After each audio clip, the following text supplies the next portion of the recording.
Bem-vindos a mais um episódio muito especial das nossas Conversas em Movimento, no âmbito e integrado na 8ª Conferência Anual da PASC, Plataforma das Associações da Sociedade Civil.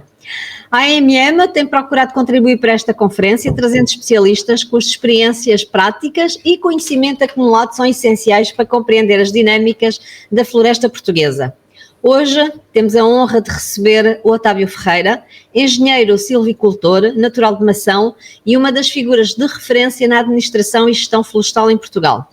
Com mais de 4 décadas de serviço público, na circunscrição florestal da Marinha Grande, à chefia da Zona Florestal do Pinhal Litoral, passando também pela gestão das matas nacionais de Leiria, das matas do Urso e do Pedrógão, o seu percurso reflete um compromisso contínuo com a preservação, valorização e proteção do património florestal do país.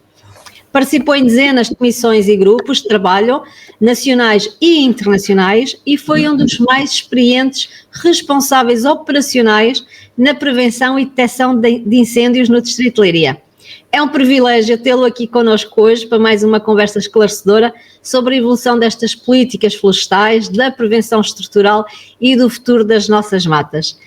Otávio, muito obrigado por ter aceito o convite, agradeço em nome da AMM e bem-vindo. Ok, muito obrigado, boa tarde, é um prazer estar convosco, de modo que, sim senhor, vamos conversar. A sua visão histórica e técnica sobre estas evoluções do risco, da transformação da floresta, como é que foram os seus primeiros anos e quais foram as suas experiências mais marcantes quando iniciou todo este percurso? Olha, o meu percurso em termos profissionais foi exatamente aqui na Marinha Grande. Cheguei à Marinha Grande em agosto de 1978 e estive a trabalhar na sede da circunscrição. Na altura o chefe era o engenheiro Acácio Amaral, que muitos marinhenses conheceram, e estive aqui durante quase 5 anos. Entretanto, a Marinha Grande e o Pinhal de Leiria é fundamentalmente Pinheiro Bravo, e eu desejava conhecer outras realidades em termos florestais. E quando eu soube que havia uma vaga numa administração florestal, porque antigamente, além das circunscrições, como havia aqui na Marinha Grande, também havia as administrações florestais, de resto também havia aqui na Marinha Grande, no caso da Administração Florestal do Engenho, mas eu queria trabalhar numa área diferente, onde, para além do Pinheiro Bravo, tivesse outras espécies florestais e tivesse outras vivências em termos de trabalho florestal. E então, quando eu soube que havia uma vaga na administração florestal de Vila Pouca de Aguiar, distrito de Vila Real, onde também havia uma circunscrição em Vila Real, eu pedi a transferência e estive lá desde 83 até 87, estive lá 4 anos e meio. E, portanto, foi uma experiência muito rica, porque eu trabalhei na Serra da Padrela, que é a serra que está a nascente de Vila Pouca de Aguiar, da vila de Vila Pouca de Aguiar, onde, para além do Pinheiro Bravo, tínhamos outros pinheiros, o Pinus Nigro, o Pinus Silvestres, o Pinus Colteri, e para além disso havia a Pseudo de Suga, outras resinosas, a Pseudo de Suga, os Carmencípares, os castanheiros também, no caso das folhosas, os carvalhos, e as pastagens de montanha. Eu, enquanto estudante de agronomia, tive um professor que nos levou em 75 e 76 a correr grande parte do país, e foi nessas visitas que nós fizemos enquanto estudantes que eu me apercebi bastante da realidade florestal do nosso país. De resto, foi numa visita ao Pinhal de Leiria, onde viemos numa dessas visitas de estudo, que eu registrei, e logo assim que entrei para os serviços florestais, o meu diretor-geral queria-me colocar em, veja bem, em Vila do Conde, e eu, sou diretor, estávamos portanto, em 78, exatamente. Sou diretor, eu gostaria mais de ficar no Pinhal de Leiria, na região centro, e, pronto, e aqui vim ter em 1978. E, portanto, depois estive em Trás-os-Montes, como referi, e foi uma vivência muito interessante em termos profissionais, muito enriquecedora. Eu posso lhe dizer que depois estávamos em 1996, quando fomos integrados na Direção Regional de Agricultura da Beira Litoral, no nosso caso aqui da Marinha Grande, e em que eu assumi a divisão de gestão das matas públicas e comunitárias e que tive de trabalhar com baldios, eu aí estava perfeitamente à vontade, tinha uma experiência de quase 5 anos em Trás-os-Montes. E, portanto, foi uma experiência muito enriquecedora em termos profissionais e até em termos pessoais. Eu posso dizer que fui para Trás-os-Montes em 83, solteiro, e regressei em 87, casado e com 2 bebés atrás comigo. Portanto, veja bem como foi enriquecedora. Foi produtivo. Além da profissional, como foi enriquecedora também no aspecto pessoal. E, portanto, foi muito bom essa experiência que eu tive em Trás-os-Montes. Como é que era gerir as florestas nessa época, nos anos 80 e 90? Olha, era bastante diferente do que é atualmente. E eu estou a falar nas florestas pública e comunitária, não estou a falar no imediato na floresta particular, porque isso na floresta privada, porque isso é outra situação. Mas, na verdade, as florestas públicas e comunitárias, as públicas, portanto, as matas nacionais, mais aqui no litoral, e a floresta comunitária, mais a floresta do baldio, e no nosso país existem cerca de 500 mil hectares de baldios, na região centro e norte do país, fundamentalmente, sendo que em Trás-os-Montes, onde eu trabalhei, tínhamos 200 mil hectares. Desses 500 mil hectares, 200 mil estavam em Trás-os-Montes, portanto 40%. E foi muito interessante, porque nós tínhamos a necessidade de contactar os residentes nas aldeias onde estava o baldio. A Serra da Padrela, o período postal da Serra da Padrela, onde eu trabalhei, tem uma área semelhante à Mata de Leiria, mas para além disso tínhamos 15 ou 20 povoações que estavam ligadas a esse baldio, onde as pessoas levavam os seus gados a apacentar, e onde nós tínhamos a floresta plantada pelos então serviços florestais.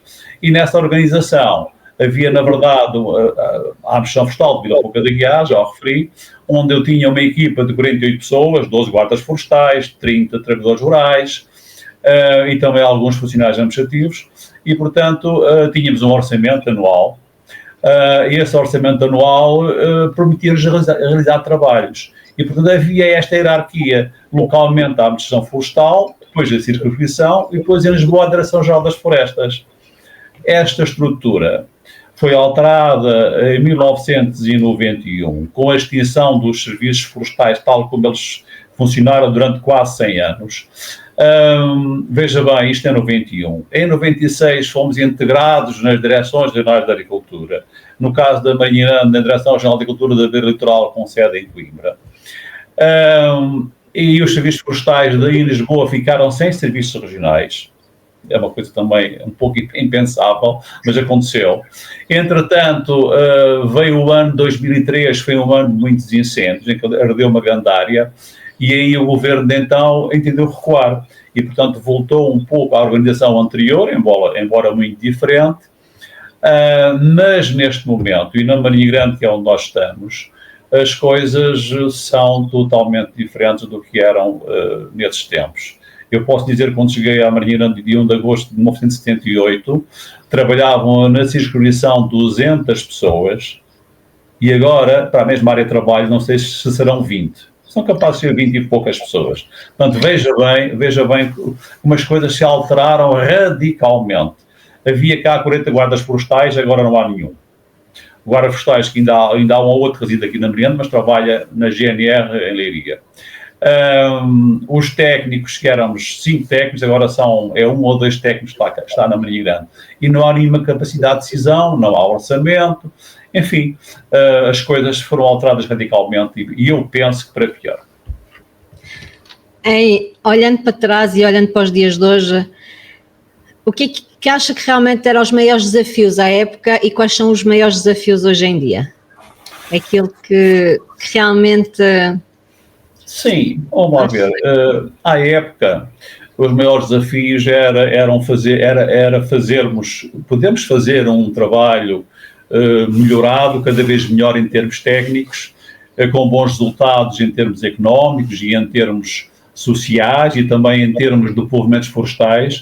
Portanto, nós tínhamos um inventário na Mata Nacional de Leiria, sabíamos o que é que o Pinhal de Leiria tinha em termos de existências, sabíamos o que é que ele crescia no período seguinte, porque nós fazíamos o inventário mesmo talhão com um intervalo de 5 anos, portanto, no ano, por exemplo, 2025 e no ano 2030 voltámos ao mesmo talhão para medir os diâmetros das árvores e as alturas e sabíamos, portanto, não só as existências, como sabíamos os crescimentos. E, portanto, era um trabalho muitíssimo interessante e muitíssimo atrativo em termos técnicos, e essa foi uma das razões que me fez chegar à Marinha Grande. Atualmente é tudo muito diferente. De resto, o incêndio de 2017 alterou radicalmente aquilo que é a Pinhaldaria, como todos sabemos. Em meu entender, esse mesmo Pinhaldaria não tem sido recuperado no aspecto técnico da melhor maneira. De resto, eu tenho sido crítico em relação àquilo que se vai fazendo por aí e tenho manifestado essa é a minha crítica e, portanto, neste momento acho que as coisas estão muito diferentes e, em meu entendimento, para pior. O que é muito lamentável, porque, entretanto, passaram-se 40 anos e não devíamos regredir, devíamos era evoluir em todos os aspectos. No caso concreto, no aspecto técnico de termos povoamentos florestais de Pinha-Bravo, que é isso que tinha o Pinhaldaria, onde se produzia a melhor madeira de Pinha-Bravo do país, e neste momento é uma situação confrangedora. É uma situação que a todos nós muito incomoda e, portanto, devíamos estar a trabalhar no sentido de inverter essa situação e, no meu entender, isso não está a acontecer. Porquê que acha que houve este desinvestimento tão grande ao longo dos anos? É por pensarem que teríamos mais maquinaria e que iria substituir as pessoas, ou realmente foi por falta de noção realmente da riqueza que nós tínhamos? Olha, eu creio que o facto de os meus serviços agora, portanto, são identificados como ICNF, mas todos nós conhecemos aquilo que eram os serviços florestais e ainda é muitas vezes assim que os identificamos. Portanto, os serviços sofreram bastante porque colegas meus e eu próprio fomos aproximando da idade da reforma e estamos neste momento já ausentes do trabalho do dia-a-dia e acho que não houve a admissão de colegas meus para darem continuidade àquilo que os mais antigos iam saindo e iam fazendo. E, portanto, quando eu cheguei à Marinha Grande, na verdade isso não acontecia, colegas meus mais antigos iam saindo e nós mais novos íamos chegando, íamos continuando o trabalho por eles desenvolvido, porque ainda cá tínhamos colegas com quem pudéssemos aprender e avançar com o serviço que estava a ser desenvolvido. E há uns anos atrás isso quebrou-se, quer dizer, quando nós saíamos não havia ninguém para nos substituir. E, na verdade, é necessário algum tempo de aprendizagem entre aspas, em termos concretos, em termos práticos, e quando não há essa sequência de, quando vêm colegas novos, eles terem colegas mais antigos para hoje adaptar, para eles se adaptarem melhor, para lhes transmitirmos o nosso conhecimento. Quando isso acontece, certamente que a floresta pública, neste caso os pinhais nacionais, vão se ressentir dessa situação, como é natural. Portanto, aquela continuidade que havia antigamente, nos últimos anos, isso deixou de acontecer. Deixou de acontecer. Se pudesse hoje, o que é que mudaria para gerir aqui, por exemplo, o nosso Pinhal de Leiria? Olha, é aquilo que eu digo já há bastante tempo e que escrevo e que tenho manifestado. Era criar na Marinha Grande um serviço técnico devidamente dimensionado para fazer a gestão da principal mata do Estado, que é o Pinhal de Leiria. Como sabe, o ano passado comemoraram-se os 200 anos da Administração Geral das Matas do Reino, que aqui foi instalada, cujo serviço aqui foi instalado em 1824. E, portanto, comemoraram-se o ano passado os 200 anos da instalação desse serviço. E esse serviço foi aqui instalado na Marinha Grande, precisamente para fazer a gestão do Pinhal de Leiria, não só, mas das matas nacionais, na altura pertenciam ao Reino, que estavam em seu redor, mais até para norte do país. Portanto, as dunas do litoral, digamos assim. E, portanto, a instalação desse serviço foi, na altura, uma decisão excelente, mas chegámos a 2025 em que não há na Marinha Grande nenhum serviço com capacidade de intervenção nas matas nacionais, com técnicos e com devidamente mencionado em termos humanos e devidamente mencionado em termos orçamentais. Na Marinha Grande, neste momento, isto parece uma piada, mas na Marinha Grande, neste momento, não há nenhum serviço a funcionar organizado. São colegas meus que vêm de Viseu, e sem desprimor nenhum, porque são colegas competentes, com certeza, mas são colegas meus que vêm de Viseu à Marinha Grande fazer a gestão do Pinhal de Leiria. Isto é uma coisa que não custa a crer, mas é verdade, e isto não devia de acontecer. Estarem colegas meus de 200 km para virem fazer a gestão do Pinhal de Leiria e outras matas nacionais. E, portanto, eu defendo há muito tempo, como comecei por dizer, defendo há muito tempo que deve ser criado na Marinha Grande um serviço com capacidade de intervenção no Pinhal de Leiria e matas adjacentes, porque são matas muito similares. Os solos são os mesmos, são as areias do litoral, que foram fixadas começaram a ser fixadas no tempo do Dom Dinis, como sabemos, já, portanto, há 700 anos, mas que há 150 anos, designadamente, foram ainda arborizadas muitos milhares de hectares de areias do litoral. E, portanto, são situações muito similares. Eu posso dizer que nós temos aqui o Pinhal de Leiria, mas temos a sul a Mata do Valado, fica entre Alcobaça e fica entre a Nazaré, também que os solos são areias. Depois temos para norte a Mata do Pedrógão, a Mata do Urso, Costa de Lavres, a Mata da Leirosa, a Serra da Boa Viagem, neste caso é um pouco diferente, mas temos logo a seguir a Mata de Quiais, a Tocha, a Mira, Ovar, Vagos, e portanto são tudo, e terminando lá no norte, na Foz do Rio Minho, com a Mata do Camarim, em Caminha. E também indo para o sul, terminando na Foz do Rio Guadiana, com a Mata de Virral Santo António, que fica entre Virral Santo António e Monte Gordo. E portanto, como isto são tudo matas nacionais, terrenos do Estado, portanto, como isto são matas nacionais cujos solos são similares, natureza panternosa, e, portanto, junto ao oceano, têm características muito similares. E, portanto, era de toda a conveniência que na Marinha Grande houvesse um serviço organizado, bem dimensionado, com capacidade de decisão e com orçamento, para que fizesse a gestão não só da principal mata nacional, como também das outras que estão muito próximas em termos de características. E, portanto, assim se resolvia boa parte do problema que temos no litoral. E digo-lhe que se isto acontecesse quando se interrompeu esta sequência da gestão da Floresta Nacional, muito provavelmente não teria havido a tragédia, a catástrofe que aconteceu em 2017. No seu entender, eu sou uma leiga no assunto, não faço a menor ideia, e se calhar a pergunta é disparatada, mas como é que nós podemos dar início a uma organização destas? O que é preciso? Quem é que é preciso mover para conseguirmos fazer isso? É preciso que as pessoas que têm capacidade e têm o poder de decisão entendam a situação. Tão simples como isto.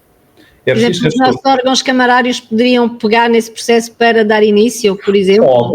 Podem influenciar qualquer secretário de Estado das Florestas, qualquer ministro da Agricultura e Florestas, qualquer primeiro-ministro. Podem, com certeza, os autarcas da Marinha Grande, e não só, também de outras cidades onde se localizam as matas que eu referi, podem ter uma conversa muito séria, muito franca, muito aberta, junto das entidades que nos governam, neste caso do Ministério da Agricultura e do Ministério do Ambiente, porque o ICMF neste momento tem as duas valências, a valência da produção de madeira, portanto, das matas nacionais, e mais a valência dos parques naturais. Agora parece que se fala que vai haver uma separação, mas, portanto, os autarcas que estão no terreno e que são eleitos por todos os residentes, podem ter podem manifestar a sua influência junto dos governantes deste país, que tenham capacidade para alterar a atual situação, que é uma situação que eu chamaria ridícula, porque não se compreende que colegas meus venham de Viseu à Marinha Grande fazer a gestão Sim, não faz sentido, não. É isso, nós temos pessoas tão válidas, não é? É uma coisa é nosso, é da nossa zona. Está a ver? E, portanto, eu acho que aquilo que aconteceu há 200 anos atrás, há 201 anos atrás neste caso, se poderia voltar a repetir, é evidente, com toda a influência dos tempos atuais, mas, em meu entender, porque veja, o Estado, em matas nacionais, é outra situação também em que nós somos diferentes. O Estado tem 45 mil hectares de matas nacionais. Portanto, poderia haver aqui na Marinha Grande um serviço público, para além da Mata de Leiria, pudesse gerir as 45 mil hectares de matas nacionais, porque seria depois dotado com um corpo técnico conveniente, com o orçamento respectivo e com capacidade de decisão. Quer dizer, eu penso que isto é uma coisa tão evidente que é um pouco inacreditável ela não acontecer. É tão simples e, no entanto, torna-se tão complicada, não é? A nível burocrático, a nível político. Só para ter uma ideia, o Pinhal de Aria são 11 mil hectares. Desses 11 mil hectares, 2 mil, números redondos, têm sido sempre considerados como floresta de proteção e 9 mil como floresta de produção. No Pinhal de Aria produzia-se a melhor madeira de pinha-bravo do país, porque os pinheiros eram cortados aos 80 anos, com dimensões maiores que todos os outros pinheiros em todo o país, com o aproveitamento dessa madeira, por exemplo, a produção de folha para móveis, etc. E, portanto, isso acabou. Houve indústrias que tiveram que fechar, porque deixaram de ter essa matéria-prima para poderem elaborar. E, portanto, era muito importante que este estado de coisas fosse alterado e que se tomassem decisões com o rumo certo, também entender. Depois de falarmos tanta coisa que poderia ser feita e que deixou-se de fazer. Não, mas respondendo à sua questão concretamente, eu acho que os autarcas, e certamente que alguns terão trabalhado nesse sentido, mas eu acho que eles deviam ser mais exigentes, quer dizer, e se calhar não só os da Câmara da Marinha Grande, mas também em conjunto com Pombal, com Leiria, com as câmaras aqui do litoral, junto do governo, no fim de contas, poderem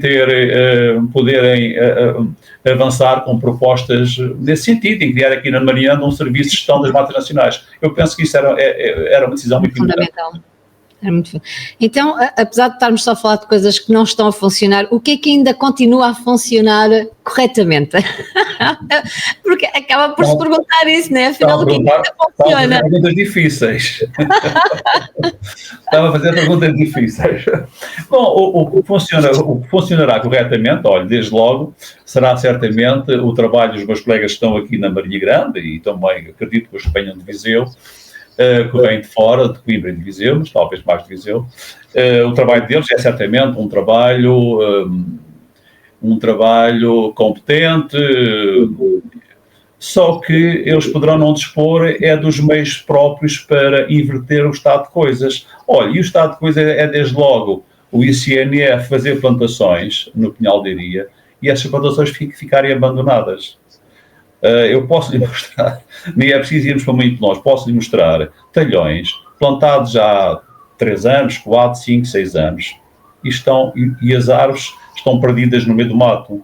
As árvores ficaram abafadas pelos matos e morreram. Isto é uma coisa inacreditável. E quando o ICNF diz que arborizou a totalidade ou quase totalidade da área ardida, que foi necessário arborizar,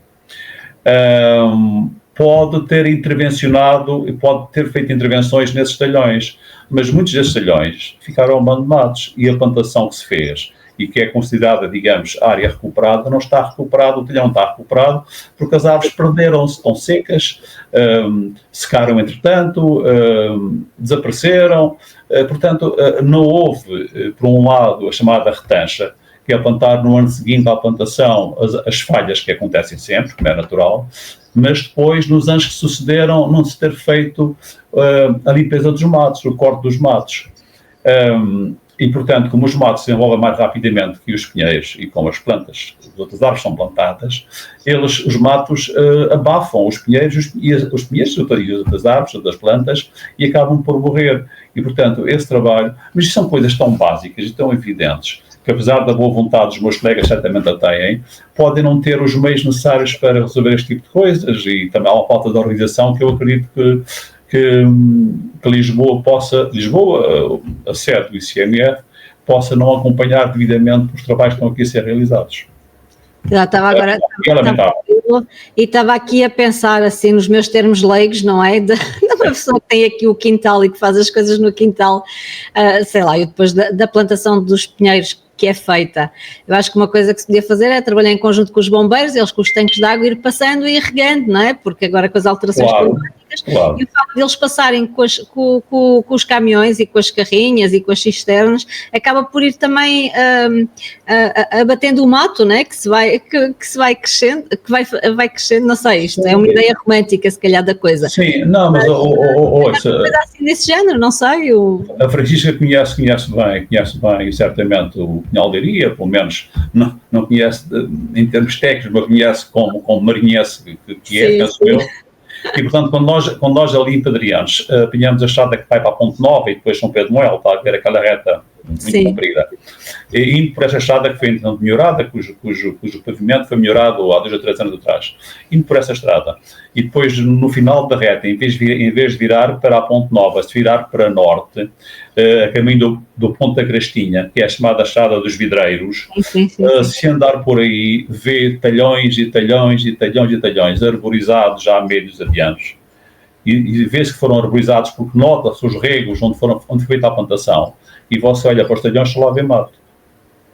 Porque os matos não foram limpos no ano seguinte, ou nos 3 anos a seguir à plantação, isso devia ter acontecido, a limpeza dos matos, o corte dos matos, passando com uma grata, um corta-matos, uma coisa qualquer. E, portanto, ao não se fazer isso, não observamos plantação. Mas existem meios para fazer isso? Existem meios para se fazer isso, essa limpeza? Sim, mas devia ser logo na altura certa. Como eu disse, feita a plantação, vamos supor, no ano 2020, no ano de 2021, no inverno de 2021, devíamos percorrer o talhão, ver onde é que havia plantas que não pegaram, que plantas estavam secas, e devia-se fazer uma nova plantação substituindo as plantas secas, a chamada retancha. De resto, quando se faz um projeto florestal, em que, por exemplo, nós dizemos que por hectare se gastam 1.000 euros, ficam logo 10%, portanto, mais 100 euros, 1.100 euros, para fazer a retancha, que é prevendo que haja 5% de falhas. E, portanto, isso não foi feito em muitos talhões, mas pior do que isso ainda, as plantas que vingaram, que pegaram, e que seriam, portanto, a futura floresta, essas plantas, passado 2, 3, 4 anos, os matos cresceram mais rapidamente, dominaram-nos, elas ficaram perdidas no meio dos matos, deixaram de apanhar a luz solar e secaram. Mais até mesmo aquelas plantas que foram onde se colocaram uns protetores de plástico esverdeados, que se vê muito aqui pela Mata Nacional. Estes protetores de plástico também não se veem porque estão perdidos no meio de tos com 1 metro e tal de altura. Ouça, isto é uma coisa tão básica que eu nem sei como é que isto pode acontecer. Quer dizer, não sei, sinceramente não sei, mas é isto que se observa. É como eu digo, indo nesta reta que vai de Pedriano, chegando lá ao fundo da reta, em vez de virar para norte, para a Crastinha, é um percurso de 6, 7 quilómetros. São talhões e talhões e talhões com esta situação. Mas não só aí, noutros locais também. Outros locais. Já agora, deixa-me fazer uma pergunta. Agora, estamos numa nova era, não é? A era da automatização e de muitas maquinarias. Como é que vê a gestão florestal agora com estes novos meios, com estas novas automações, com estes sistemas inteligentes, com os futuros robôs, aqueles que já existem e aqueles que estão ainda em fase de crescimento? Como é que consegue ver? Nós conseguirmos realmente fazermos uma mudança nesta gestão da floresta com toda esta nova era? Isto é a evolução dos tempos, portanto, e a floresta também se tem que adaptar, a floresta e os gestores florestais também se têm que adaptar aos novos tempos. Todos nós conhecemos fotografias tiradas na década de 60, 70, 50, 60, 70, em que nós aqui no Pinhal tínhamos sementeiras de penisco feitas nos talhões, em que os terrenos eram gradados, e depois um grupo de 15, 20, 30 mulheres ao lado umas das outras, com um fio à frente delas e com um nó de 2 em 2 metros, em que as senhoras da ponta seguravam o fio e todas elas avançavam, deitavam para o chão 2, 3 peniscos, e depois com o pé, que isto são areias, com o pé tapavam o penisco e andavam guarda florestal a acompanhar esse trabalho. E no ano seguinte, a tal retanche era feita. E não só isso, as senhoras depois voltavam lá no ano seguinte, onde havia falhas de pinheiros tornavam a semear o penisco, e onde havia já os matos a competir com os pinheiros, arrancavam os matos. E como elas deitavam em cada local 2, 3 peniscos, às vezes nasciam 2, 3 pinheiros, e nós só precisávamos de um pinheiro, arrancavam o pinheiro que estava a mais, que estava a mais. Portanto, isto era assim feito há 50 anos atrás. Bom, hoje em dia são tratores que avançam talhão dentro, em que largam um pinheiro, as plantas são colocadas numa plataforma em que o trator avança 2 metros, larga um pinheiro, mais 2 metros, outro pinheiro. Portanto, plantações já mecanizadas. Eu robôs ainda não havia trabalhar aqui nas matas nacionais, mas por que não? Eles trabalham em todo lado, porque também não na floresta. Na Ásia eu tenho visto coisas feitas com robôs e de formas com a inteligência artificial, né, aqui a funcionar, e portanto vem colmatar a falta de mão de obra, né, que existe. Só que se calhar nós aqui em Portugal vamos lá muitos anos a pôr aqui alguns robôs a funcionar. Mas veja, ainda não falando em robôs, veja bem, em vez de um grupo de 20, 30 senhoras, olha, e muitas delas até descalças, que as fotografias bem evidenciam isso. Em vez de grupos de 20, 30 senhoras a avançar a fazer a sementeira do pinheiro, são os tratores que bastam uma pessoa em cima do trator, que vai largando o pinheirinho de 2 em 2 metros e a plantação fica feita. Só isto já é um grande avanço. Mas é evidente que aqui a parte robótica, a parte da inteligência artificial, também há de chegar à floresta e, portanto, isto é a evolução dos tempos, é normal que isso aconteça. Eu estou deserto para começar a ver isso, porque assim já a era da abundância, né? Supostamente nós vamos chegar. E com tudo isto, pronto, lá crise na Marinha Grande. Crise na Marinha Grande, uma nova missão florestal, neste caso não das Matas do Reino, mas e a Francisca ainda poderá haver esse serviço a efetuar-se. Daí a minha pergunta há bocado é que se nós, tipo grupo de cidadãos, pudéssemos começar a fazer essa pressão para existir e trazer as melhores práticas e as melhores tecnologias aqui para o nosso Pinhal, eu acho que era fabuloso, não é? Apesar disto ser uma decisão política, mas acho que sim, acho que era. Mas eu sou adepta das tecnologias, eu sou fã de tecnologias, portanto. Com certeza, ouça, também certamente que tem presente e ainda conheceu, antigamente, antes de haver as motosserras, os pinheiros eram cortados com serras manuais, senhor de cada lado, cada um puxava para o seu lado e era assim que o pinheiro era cortado. E depois dele ser cortado, transformá-lo em tores, era tudo manual, e havia até aquela situação que chamavam a burra. A burra eram 2 paus levantados, em cima do qual se punha o pinheiro, e depois eram cortados os toros. Aliás, há uma imitação destas, uma ilustração deste trabalho, ali no Grou, ali na aldeia do Grou, ali em que metade é Pombal e metade é Leiria. Há lá uma rotunda em que está lá, e também aqui na Moita estão os azulejos em que se mostram esse trabalho. E isto foi há 50 anos atrás, há 40, há 60. E neste momento há uma máquina que agarra no pinheiro, cortam, desramam, transformam em torres e fazem o empilhamento. Uma vez Bom, estas máquinas já têm 20 anos ou 25. E, portanto, qualquer dia, e anda com o operador. Qualquer dia, uma outra máquina qualquer, já não tem operador nenhum, tudo aquilo é programado, e tem lá um robôzinho lá dentro que faz os trabalhos. Pudesse gente fazer. É a evolução dos tempos. Nem era preciso andar aí a correr o Pinhal, agora com a geolocalização, né? Já conseguimos fazer isso tudo. Por acaso, no meu trabalho porque eu sou consultora da ESG, da sustentabilidade, e, por exemplo, a descarbonização são feitas através dos satélites,